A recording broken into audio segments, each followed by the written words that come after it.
My name is Kieran. I graduated from the University of California, Berkeley, in 2015. My college experience was perfect. I was part of a frat, I managed my studies well, and spent just the right amount of time chasing girls. I'm actually still friends with a lot of my old frat brothers, and I recently got engaged to my fiancée Kaylee, whom I also met at Berkeley. If you had asked me my opinion of Berkeley when I was a freshman, though, I can assure you that my answer would be very, very different. What I'm about to tell you was one of the main reasons why I was never overly ambitious in high school. The Berkeley atmosphere was extremely foreign to me, and it was weird being surrounded by so many self-proclaimed high achievers. As a freshman, I was quickly swept up into the frenzy of career development and planning the next 30 years of your life as an 18-year-old. Silly, I know, but that was the nature of my school at the time. If you wanted to get any sort of offer in the business world, having a strong LinkedIn profile was a necessity. I can still remember the stress of cultivating a professional image online as if my future hinged on which people I connected with and what skills I listed. Regardless, I checked all the boxes and began my search for a summer internship. It wasn't long before my inbox chimed with an actual meaningful message. To my genuine surprise, a prestigious business firm had reached out to me, expressing interest in my profile. It wasn't one of those bot messages either. The substance of the message indicated that this was actually a unique message designed specifically for me. I read it over like 6 times before finally responding, and after about a day of brief correspondence, I was invited to a first-round interview. I spent hours researching the company so I'd know what to expect come the interview and prepped myself with all the sample questions I could find. I soon got a message from a guy named Leonard Slawinski. I'll never forget that name for as long as I live. He stated that he was to be my interviewer. And naturally, the first thing I did was do some background research on the guy. However, excitement soon gave way to puzzlement. I scoured LinkedIn for Leonard's profile, expecting to glean some insight into the person I'd soon be meeting. Strangely, I found nothing, no trace of their professional footprint, no social media. Nothing. I shrugged it off, attributing it to perhaps a preference for privacy or something like that. Leonard and I agreed on a day and time, and he gave me the interview location.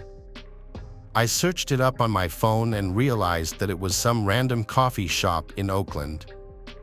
This is when I started getting confused. Why would an interview not take place in Berkeley? We had tons of coffee shops and perfect places for interviews in our college town, so I was just perplexed. The address online seemed pretty normal, though, so I didn't think much of it. A day before the interview, I told my friend Marcus about the situation.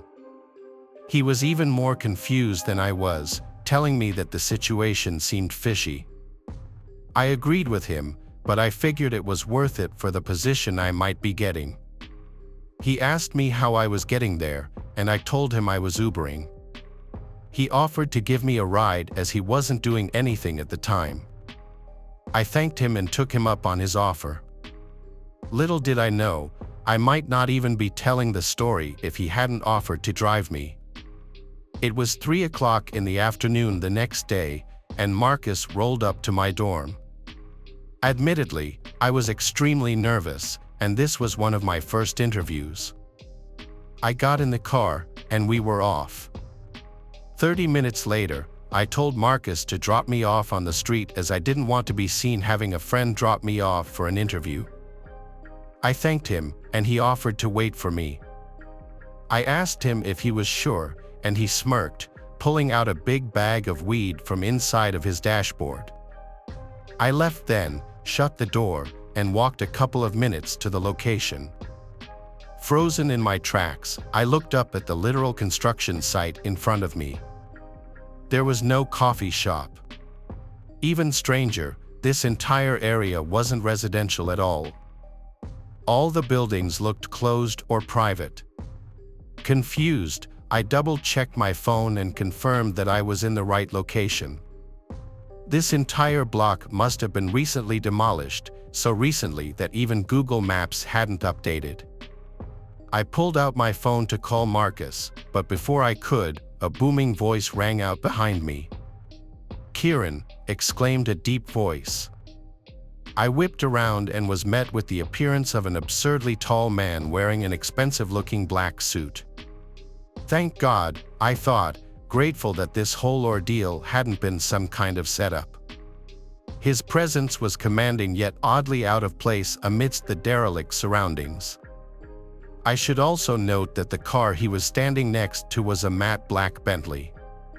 He walked toward me with a confused look on his face.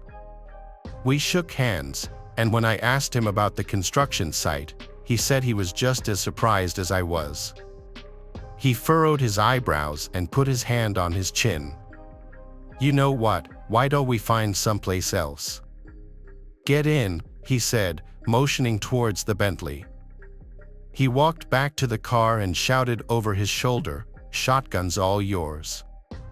Without another word, he got in the front seat and shut the door. Excitedly, I followed. I walked around the car just to admire it a little and couldn't help but glance into the back seat. I expected to see the beautiful leather seats that you would expect in a Bentley, but instead, my eyes met a sight that sent a chill down my spine. Lying flat on the ground, obscured by the shadows, was a man. In his hand, he held something long and metal. Panic surged within me, my mind racing with the implications of what lay before me. This was a trap. I turned away from the car and ran as fast as I had ever run before. I heard the man yell my name from behind me, but I didn't even turn around to look. As I ran, I heard the one sound I was dreading, screeching tires. I shot a glance over my shoulder and saw the car turning around, pointing in my direction. I had to think quickly. There was no way I was going to outrun a car. It wasn't like I could just escape the situation. There wasn't really any open space around me, just an endless maze of streets. I could feel the terror coursing through my veins. I made it to the next intersection and faced a choice that may have decided my fate, left or right. Logic told me to just turn left as it was closer, but my feet chose for me before my brain could. I sprinted across the street to the right and darted down the road. I knew I didn't have long, 10, maybe 20 seconds at most. As if by some miracle, one of the buildings in front of me had a fire escape that looked just low enough to jump onto. With every ounce of strength I had, I vaulted myself upwards, grabbing onto the ladder.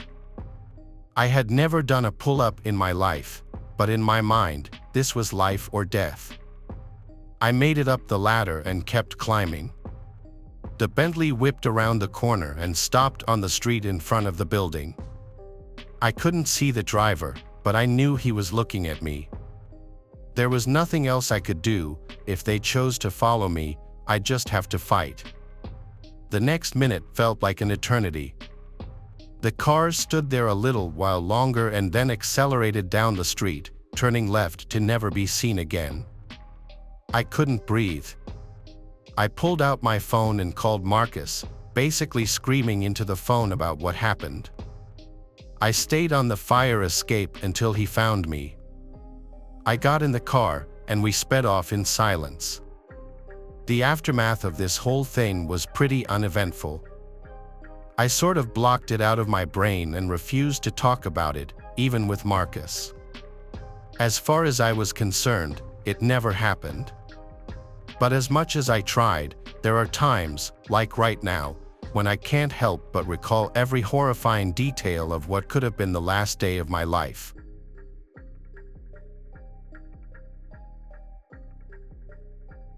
I never shared this story with anyone. I was always too afraid to be judged for it, so it's something I buried deep down until my friend brought it up the other day. We both have daughters now, and we were talking about how we could educate them on being safe when they're teenagers and start experimenting with partying. When my best friend and I were 17 years old, we went to the beach for spring break with a couple of our guy friends. My friend was talking to this guy that she had met through mutual friends, and he wanted us to meet up with him at a house that he and his friends had rented together. Our guy friends had ditched us to meet girls, so we decided to go ahead and go to her friend's house to hang out with them. When we got there, it was still the middle of the day, and we were taken inside and introduced to everyone. It turns out that almost all the guys were on a basketball team at the same university. We all hung out, and they were all drinking, but my friend and I were not. One guy came out with 2 glasses of what appeared to be whiskey and Coke. Against my better judgment, I started to sip it, as did my friend. There was one guy who appeared to be not athletic, and he was the only person at the house who was not being friendly toward us. I'll call him Vincent. Suddenly, I started to feel very buzzed. We were laughing and talking, and one guy asked me to put on his jersey. I grabbed it and put it on over my clothes. "No, take your clothes off and put it on," he said in an aggressive tone. I was feeling more tipsy at this point, and I knew something was wrong. Our parents had let us drink with them multiple times, so I knew what it was like to be drunk. I knew how much I could handle before I was drunk, and one drink never made me feel like I was getting wasted. "Hey, quit babysitting that drink. Drink up, weakling," one guy said as they all laughed. Even though I had stopped drinking, I still kept feeling more and more buzzed, especially since our drink barely tasted of any whiskey. My dad always had whiskey at home, and we would drink a couple of whiskey Pepsis on occasion. I would feel relaxed, but this was much different. "We should go. Our friends are waiting for us," I said as I headed to the door, and a couple of guys stood in front of us. No, not so fast. You can't leave. Come sit down over here for a little bit," they said as they ushered us back to the couch. This sinking feeling hit my gut, and I just knew that we were on borrowed time. Trying to stay calm, I laughed and said, "I need to pee. Come with me," as I grabbed my friend's hand and we went into the restroom together. We both stood there, and we had already read each other's minds. I put my hands on her head and looked her in the eyes so we could both focus. "We need to leave right now," I said. Our phones both had spotty service, and I'm guessing because there were so many people packed on it. "Take my keys. Tell them you are going to get your purse, and I'll stay here. You go get the guys and come back for me." I knew this plan probably wouldn't work. But my mind was going crazy, and we had to try something. As I opened the bathroom door, Vincent was standing there, and my heart sank. He was rude to us earlier, and he probably heard us talking. "Hey, follow me and be quiet." Something inside me trusted him with everything I had in that moment. We followed him down the hallway to a garage and out to the front driveway. "Hurry up, get out of here now," he said.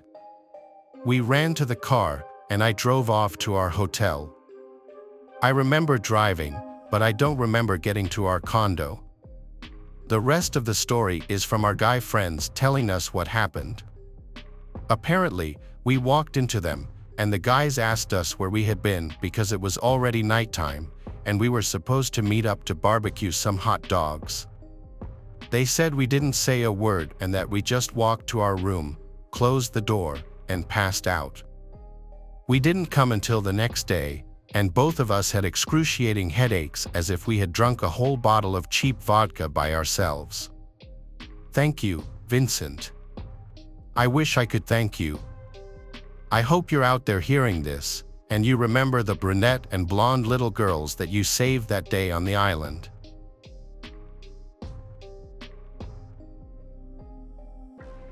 It was my first year of university.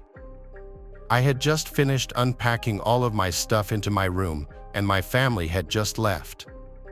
Later on that same day, my roommate finally arrived, and right from the get-go, I knew this kid was the most socially inept person I'd ever met.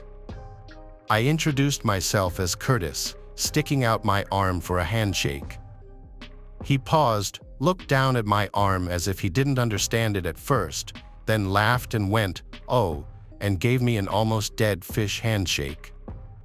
I had to ask him for his name since he didn't even tell me when we shook hands. He was Riley.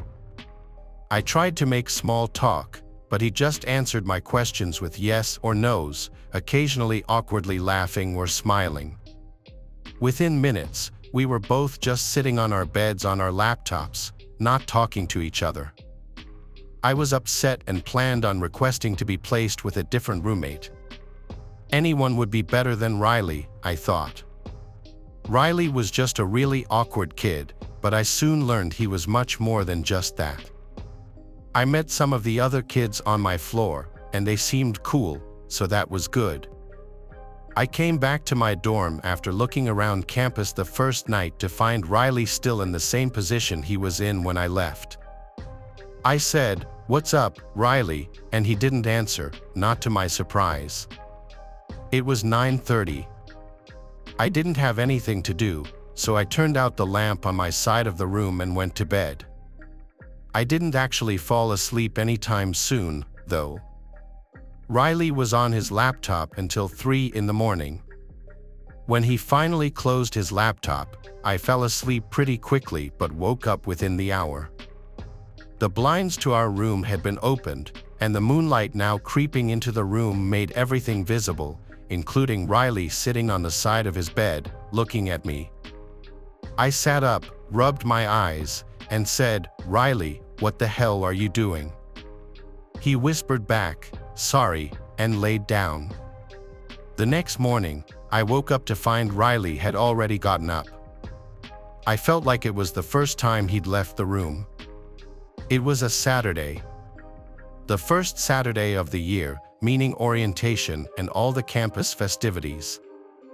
During the orientation, as my group was walking by the school gardens, I heard a couple of students ahead of me saying, "What is that kid doing in there?" I saw who they were talking about. It was Riley, literally sitting in the dirt behind a patch of bushes, rubbing the bark of a tree with his hand. The orientation leader didn't notice, otherwise, I'm sure she would have said something. I just walked by, not saying anything, eventually telling the two kids I overheard that he was my roommate as a way to start a conversation and maybe make some friends. They apologized for me. None of us really knew if it was appropriate to laugh or not, but we did. I made friends with those two kids, and we made plans to get together that night. I also learned when I got back to my dorm that the school found another roommate for me. Things seemed to be turning around quickly for the better. I left the room that night to go meet up with the two kids I met. And when I got back, Riley was sitting on the desk chair facing the door. I said, "Oh hey, what's up?" He said, "Nothing," very matter-of-factly. I sat down on my bed and opened my laptop and realized I forgot to lock it. I also realized that all of my emails had been opened, emails I was pretty sure I didn't even read, and a bunch of folders of mine had been opened. They all must have snooped through my laptop when I was out. When I asked him if he did, he responded, "No," very loudly, half a second after I even finished my question. I could read him like a book. This creepy kid was literally going through my computer when I was out. I knew he did it, but I didn't pursue it. I was ready to go to bed, so as I went into my bed to look for my pajamas, I felt like my clothing had all been moved around as well. I knew I'd be out of there forever by tomorrow, so I didn't say anything. I woke up in the middle of the night to the sound of a zipper. I sat up and saw Riley on the ground going through my bag. I turned the lamp on this time, confronting him about it. He played dumb, saying, "I think you have my toothbrush by mistake." It was the closest thing to wits that he'd shown up until that point. Still, I knew he was lying and I knew something was wrong with him. I couldn't get physical with him. The next day, I met my new roommate in the same building and everything went well. Sunday night, after having a decent conversation with my roommate, who was no social butterfly but was miles better than Riley, we both turned off our lights and went to bed. For the third night in a row, I woke up at some odd hour of the night to a strange noise. It was a weird clicking noise. It wasn't consistent, but I'd hear it at least twice every 30 seconds. I got up, hoping to find something innocent like a heavy bag putting pressure on a weak floorboard or even a mouse. But as I scoped out the room, I realized the sound was actually coming from the other side of the door. The night light in the common area was always on. So when I looked through the peephole, I was able to see the scalp of the person standing on the other side of our door. They were looking down, so I couldn't see their face, but now that I was paying attention, I realized the tiny clicking noises were actually coming from the doorknob. I was sure the person was trying to unlock the door. I dialed the number for the campus police department, and they showed up in under 5 minutes to the common room. Only then did I feel it was safe to open the door. I found the officers to have Riley in cuffs. I had a feeling it was him. I told them everything, that he was my former roommate who was going through my stuff, so I switched dorms, only to find him trying to break into my new dorm. They took him away. I don't know what happened to him after that, but I never saw him again. He either got suspended for the semester or expelled. I got through the rest of my years at university like anybody else. However, the nightmarish experience I had with Riley still pops up in my head every now and then.